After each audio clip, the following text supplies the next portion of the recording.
Well, I think that for too many years in England, being an amateur has been considered a great virtue. My attitude is that only being a professional, is the only really contributive thing that one can be in 1964. And this could mean, for me particularly, using many of the techniques available. I mean techniques in a very broad sense, not only the techniques of making things in many different ways and in many different materials, but the techniques of communication and all the other things that are currently available.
Well, at the moment, I'm very conscious of living more and more in this particular moment, the moment of time that we're in, and acting within this moment. I think this is a very essential thing, to keep on the sort of knife edge between falling back into the vast entanglements of nostalgia and one's past and not, dreaming too much about what you might do, but action, right now, this moment.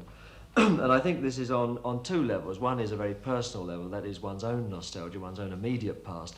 And as a painter, one of course has a very large past. There's the huge thing of the whole of tradition, and particularly the Western tradition of painting and European art in general.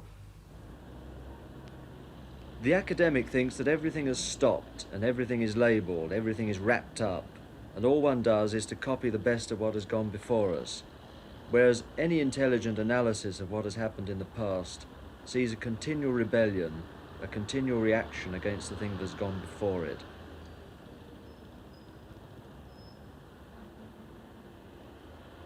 One specific image I've used comes from a sculpture in Rome called the Mouth of Truth.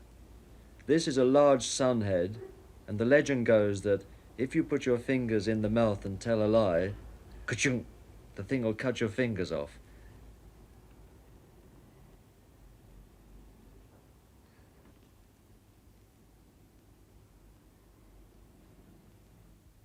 There one is all the time balanced between the pull of, say, the content, the meaning of the picture, and what sort of form you're going to give it. There you are at this point. And I think that probably since the war in England, there's been a great emphasis on the solution of formal problems, which has led to a lot of painting which is about optical things, about relationships of colour, of forms and things like that, which I find increasingly very boring, painting about painting, painting about just form, if there is such a thing, or even a tendency in that direction, bores me to death. Content, the meaning behind the thing is the only thing that really is vital to me.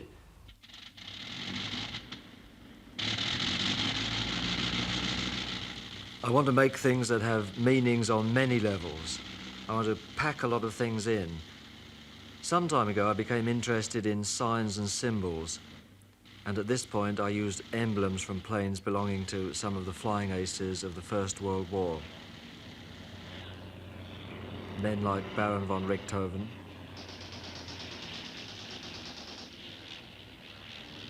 Albert Ball,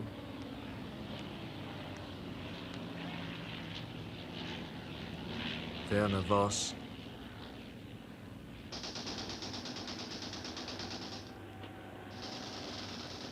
and the Americans Lufbery and Rickenbacker.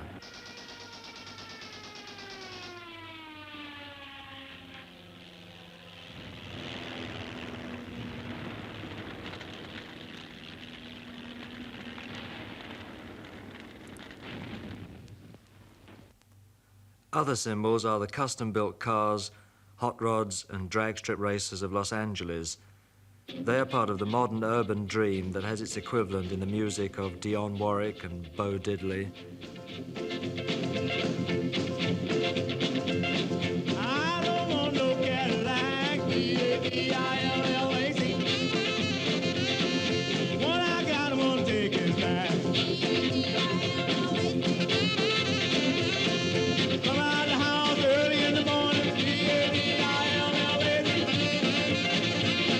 Oh, that time didn't give me no warning, D-A-D-I-L-L-A-C.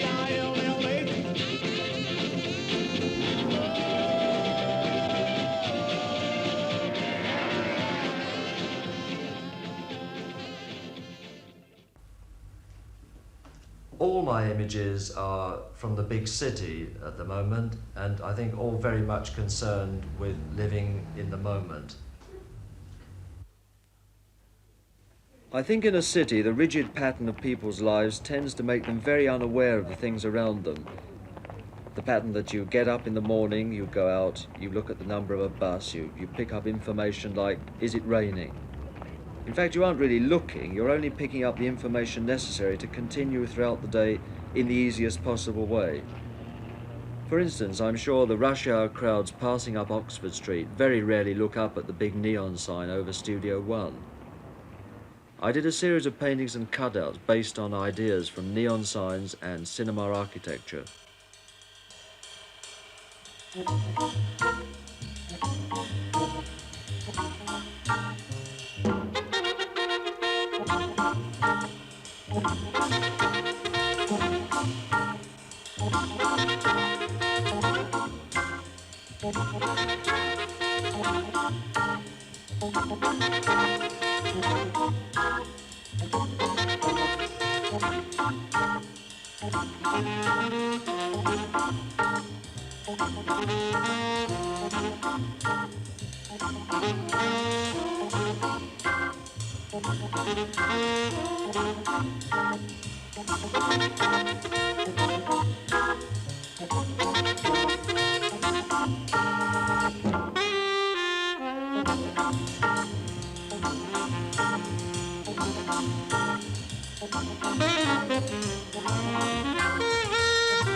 An attitude of angry indignation against advertising is a very unrewarding point of view visually. I'm not saying that one should drop all moral values when looking at things, but if you walk around with children and see things through their eyes, you realise that theirs is a much more rewarding attitude. We are in the middle of an invisible scientific revolution, which seems to me an extension of our nervous system, of our communication systems. Jake and Anna are constantly watching television, and because they're bombarded with these thousands of images every day, I've noticed that their attitude towards things is completely different from mine at the same age, when I had seen a few books and had been to the seaside and back, to the country or to the zoo. My experience was very limited in that way. The difference is that I think they're very adventurous in the mind, but becoming very unadventurous physically in their relationship to things. 8, 7, 6, 5, 4, 3, 2, 1, ignition, liftoff. All systems appear to be operating properly. Wishing and hoping and thinking and praying, planning and dreaming each night of his charms that won't get you into his arms.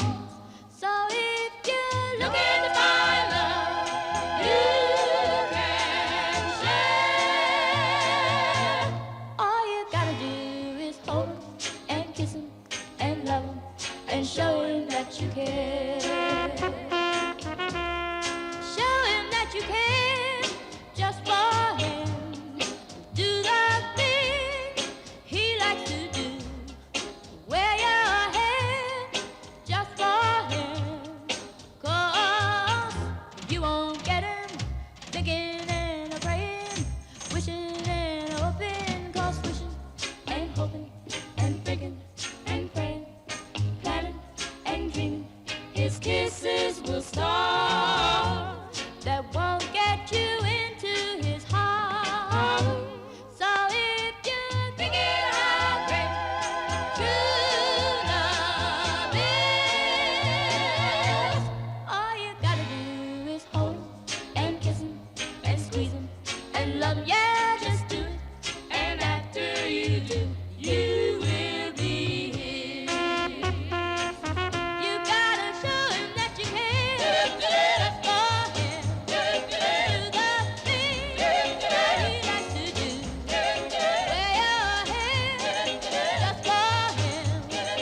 Oh, you won't get him thinking and a praying, wishing and a hoping. And after you do, you will be his. You will be his. You will be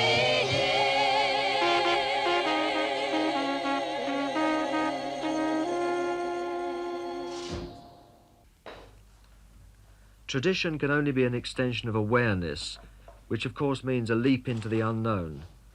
One is taking off into the void, but when you take off into the void, you try and prepare yourself for this jump, this journey, by a tremendous amount of background work, of physical work, of actually working and building, making images, a total technique, a technique of living and looking, of seeing and feeling. And then one takes this leap, armed as best you can. But of course, once you leap into the unknown, anything can happen. Then I think one comes up with this thing, the enigmatic image that stares you back in the face when you've finished, and maybe it's just another cliche, who knows, but it's the leap from territory that you try and prepare yourself for. It's the leap that seems to me that is the important act in painting. I'm working with the best equipment I can get together to make this jump into the unknown. Only time can tell what is or what is not relevant.